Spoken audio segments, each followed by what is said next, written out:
class, Johnny will write on a piece of paper and say, "Will you go out with me?" Hey, class, get ready for history class, okay? Let's get on to history. That's what we can talk about today.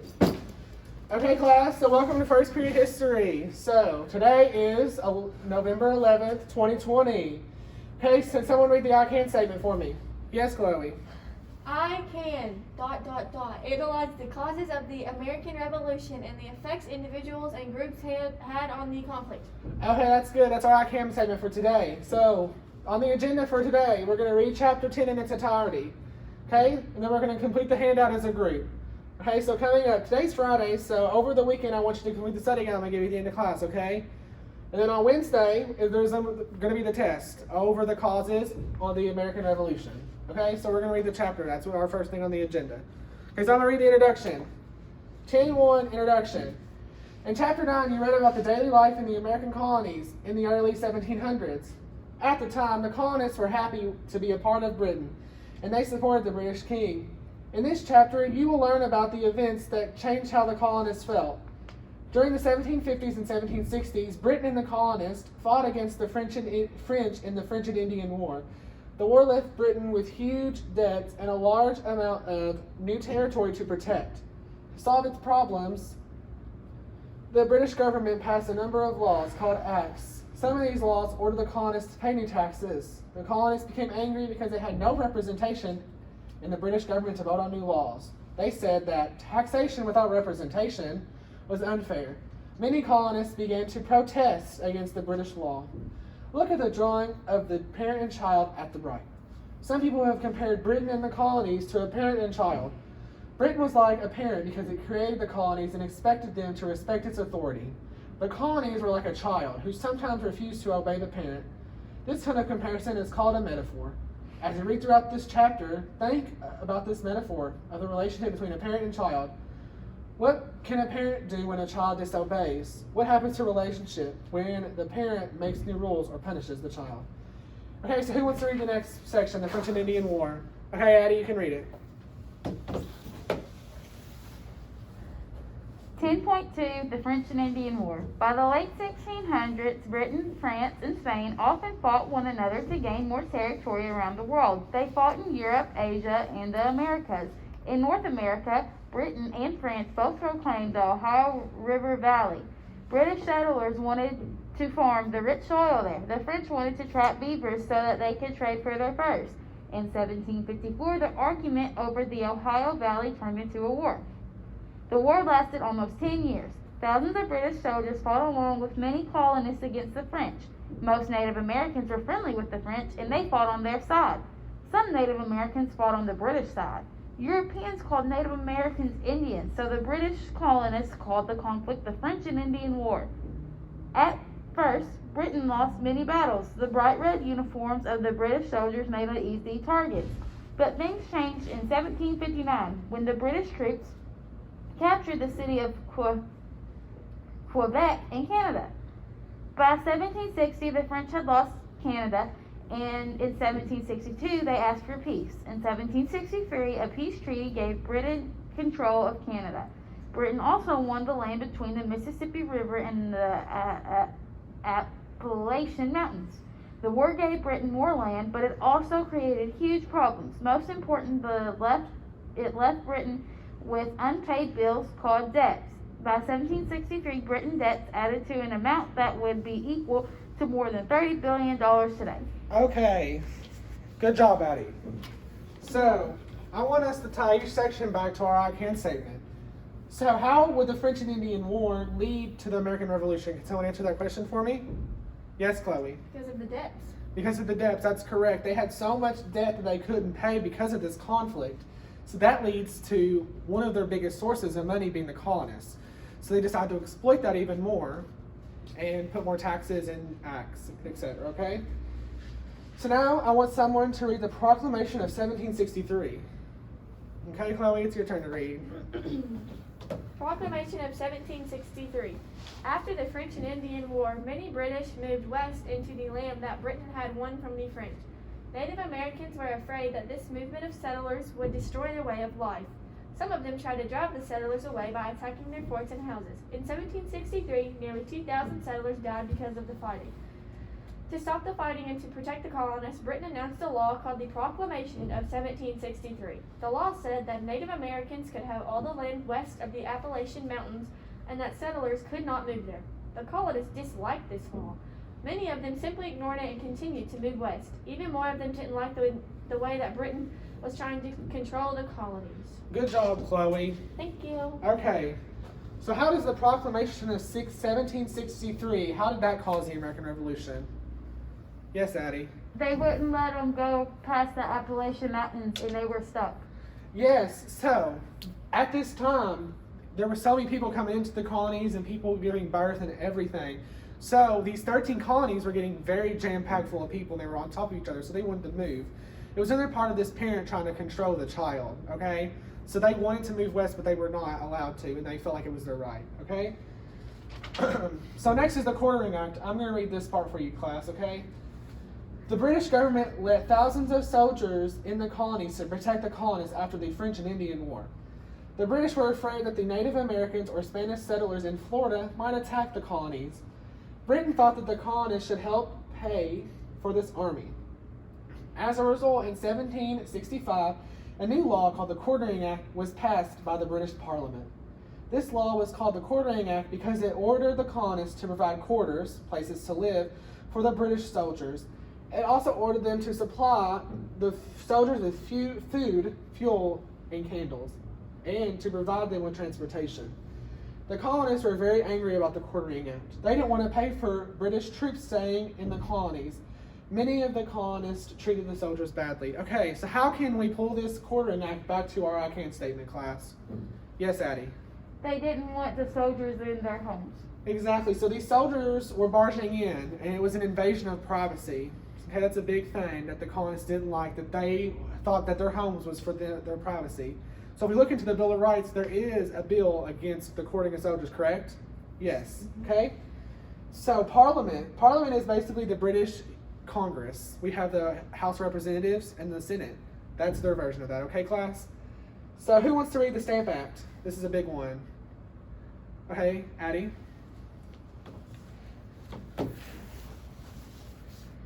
The Stamp Act. After fighting the French and Indian War, Britain needed money to pay its debt. Britain also needed to pay for the soldiers who remained in America. British leaders thought that the colonists should help pay for the troops who were protecting them.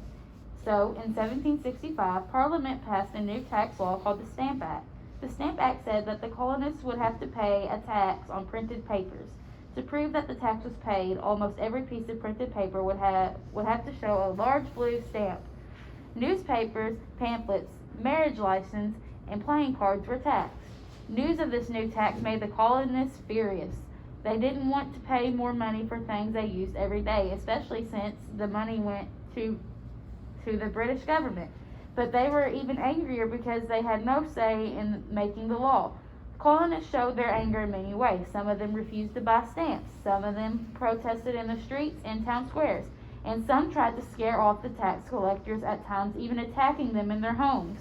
Groups from different colonies also joined together to protest the Stamp Act.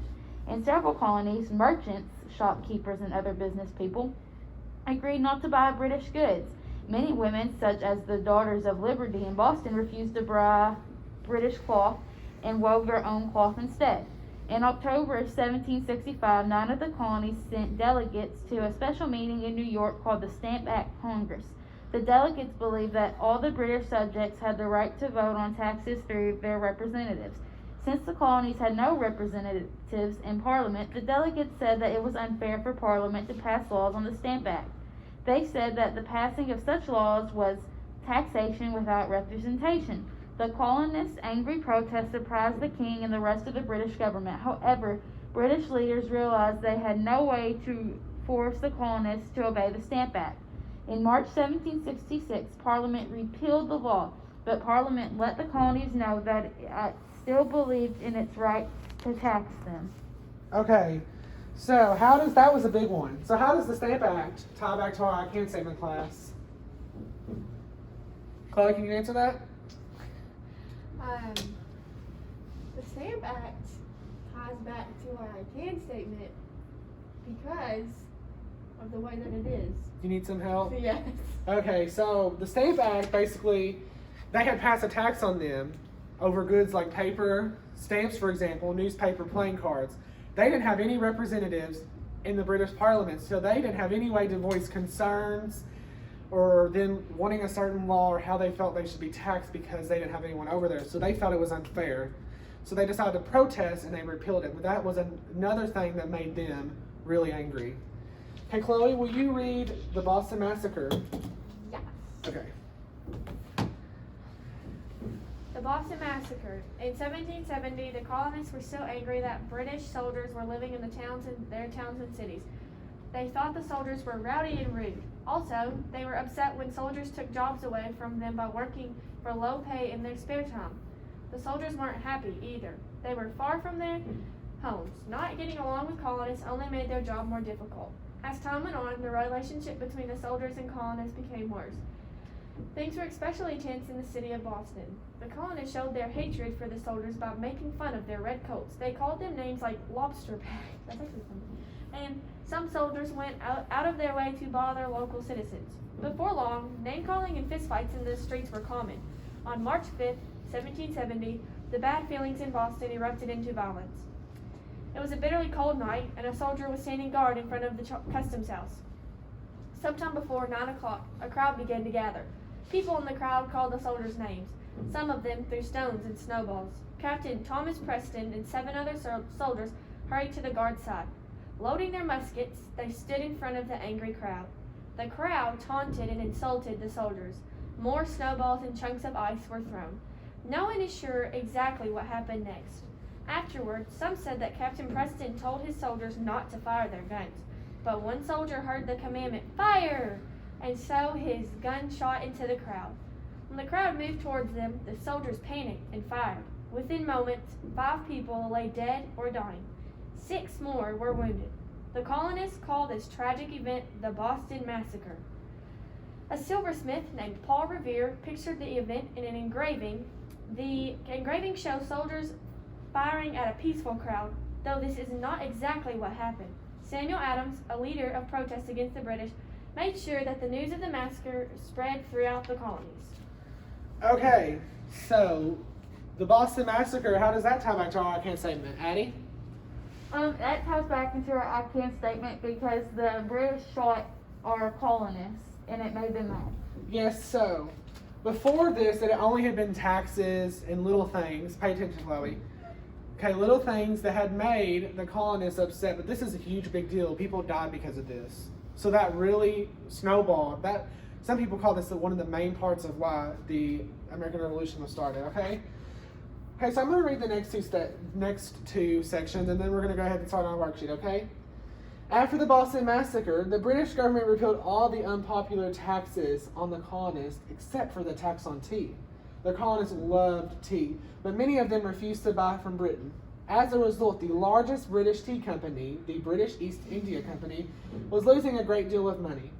To save the company, Parliament passed the Tea Act in 1773. The act said that the British East India Company was the only company that could sell tea to the colonies. The British thought that this law would force the colonists to give in and buy British tea again. The Tea Act also lowered the cost of tea, but it still made the colonists very angry. To them, it was another unfair law that was passed without their approval. And they didn't like the fact that the law tried to force them to buy tea from one company. What if the British government decided to let the other companies have total control over items other than tea? Once again, the colonists spoke out and protested. Many spoke out against the law and refused to buy tea. In Boston, local citizens went even further.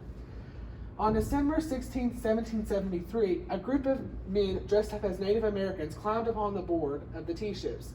There, they split open hundreds of boxes and dumped 90,000 pounds of loose tea in the water.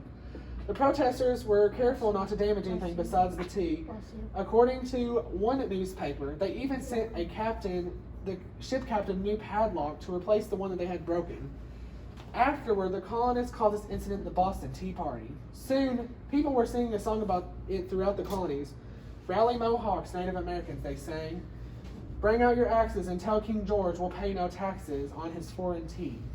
But in England, people were shocked and angry, and King George was furious. Okay, so how can the Boston Tea Party be tied back to our I Can statement? Yes, Chloe? The Boston Tea Party can be tied back into our I Can statement because it just goes to show how many conflicts that they had. Yes, so, yeah, that's correct. I'm going to build more on that, okay? So the Boston Massacre really made the colonists angry, correct? They were mad that their people had died, and et cetera, okay? The Boston Tea Party is something that made the British mad, not necessarily the colonists, okay? So the colonists were already mad. This made the British mad, so they were already mad at each other. This is what the British were furious. This was millions and millions of dollars lost in tea, okay? So that's really what it was bad about the Boston Tea Party. Not that it made the colonists mad, but it made the British mad, okay? Okay, so this is the last part of the chapter, okay? After the Boston Tea Party, Parliament decided to punish the colonists by passing several new laws. These laws were so harsh that many of the colonists said they could not tolerate them or accept them. They called these laws the Intolerable Acts. One law, the Boston Port Act, closed the Boston harbor. Trade ships were forbidden to enter or leave the harbor until the lost tea was paid for. Many workers lost their jobs. Some colonists were afraid that the citizens of Boston would starve. People throughout the colonies promised to help Boston by sending money, food, and supplies. In September 1774, leaders from 12 colonies gathered in Philadelphia to discuss the problems with Britain. Because the meeting included almost all of the colonies in the North American continent, it was called the First Continental Congress. The angry delegates agreed to fight the Boston Port Act and other intolerable acts. So how can the intolerable acts lead to, how does that tie to our can't statement?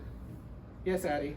They put bad acts on them and laws, and the colonists did not like it no more, so it made them mad. This was basically the thing that topped everything off. This is the icing on the cake. So this was punishment from the Boston Tea Party. The Americans were already mad. So this would just make them even madder because these were harsh taxes. This wasn't just a tax on stamps. This was tax on the ports. People lost their jobs. People starved. And this made the First Continental Congress. This shows how far they went. They went and basically sacrificed their life to make this First Continental Congress to go against the British, okay? Okay, so that's our chapter, okay? So now we're going to do our little reading assignment together, okay? I'm going to help you all, and then I want you all to do it, okay? So we have all of our things that we went over, okay? The Proclamation of 1763, the Quartering Act, the Stamp Act, the Boston Massacre, the Boston Tea Party, and the Intolerable Acts. We have these scenarios that ties back to the metaphor at the beginning that says that it's a metaphor between a parent and a child, okay? So I'm going to help you with a few of them. I'll help you with 2 or 3 of them. Okay.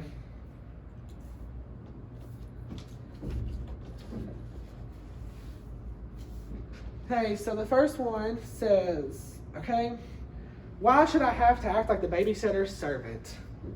Okay, so this babysitter looks like she's intruding. So what would this tie back to? Which one? Which one of them had people that were intruding in their homes? Yes? The Quartering Act. Yes, that is correct. So we're going to put that in the Quartering Act. That says it right here. It says that it doesn't like serving the babysitter. So how in history is that? How does that in history? Can someone write that down and tell me what they're writing down? So the British send soldiers over. Yes, yes. Here, let me take this down for you.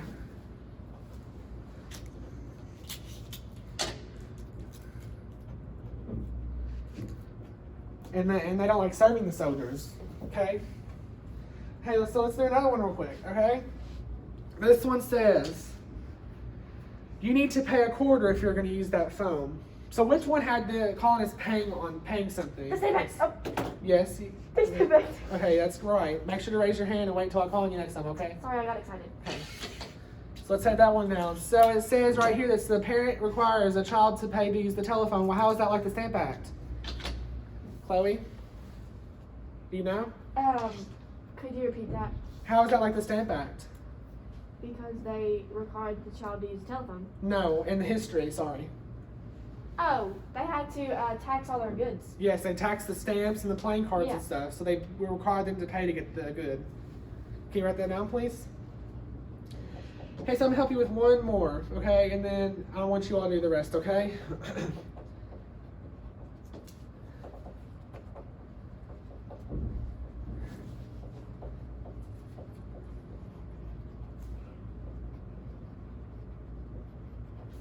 Okay, so this one right here says, I built this fence for your own safety. Please don't leave the yard.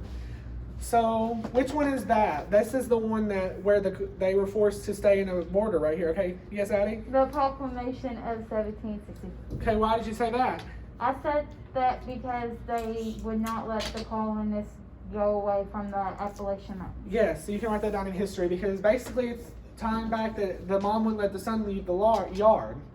So the British, the parents wouldn't let their son or their child leave the yard, which is the Appalachian Mountains. Okay, great.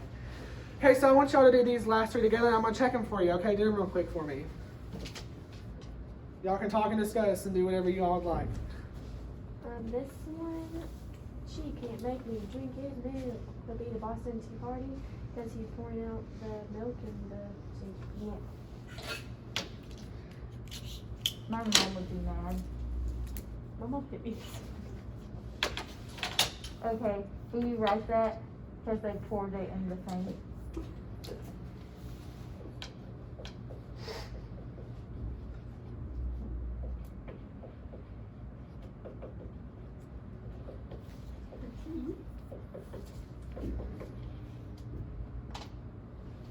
Which one do you remember? Or the C? I don't remember. It was Yes, Chloe. When the bad people poured the tea into the body of water, Yes. what kind of body of water was it? Okay, so it was on the port of Boston. So it was a little port. It wasn't actually the sea. It was a port that goes into the sea. Boston, yes. Boston. This one says, never argue with your babysitter, go to your room immediately. And I think that's going to be, but it says don't argue in that. Which one do you think it would be? It's go to the room, or this one says stay in your room. So This one goes here. and this one goes here. Genius. So they make an even stricter rule for the colonists. I need to take. What did you write? They made a strict set of rules for the colonists. But then they got shotted. They did. Shotted. Would you call it a massacre or just a gunfight? But the other people did not have guns. They Well, just threw a snowball. the other people had mean words, and so the mean words. But that's not a gun. Okay, so are we done with the assignment? Yes. Okay, I'm gonna look over it. Okay, so you said for the Boston Massacre, never argue with your babysitter. Go to your room immediately. Okay, that is right. Basically says don't argue with the soldiers. Go to your room. They didn't listen. Okay. So you said they made a strict set of rules for the colonists. That's right. Okay. For the Boston Tea Party, said she can't make me drink this milk, and they poured the milk. Pay attention. They poured the milk down the sink. Okay. It says they poured because they poured the tea in the port of Boston. That is correct. Okay. So the intolerable acts, you put that you'll stay in your room until you can pay for all the milk you poured down the sink. They made an even stricter rule for the colonists. Thank you. So this is right. You got them all right, which is a good job. Okay. Good job. She Okay, didn't so. raise her hand before she talked. Hey, that's okay. Oh, and when Okay. we were playing with the pencils, it was both of us. Okay. Okay. It was not. So We're make both sure. of us. Okay, pay attention. Okay, so I want you all. Here is this right here. Okay. This is the study guide. Okay. I want both of you all to take the study guide home, and I want you to complete it before class on Monday. Okay. Okay. So class is out of session. You all may go. Have a good day, and I hope you enjoy the rest of your day.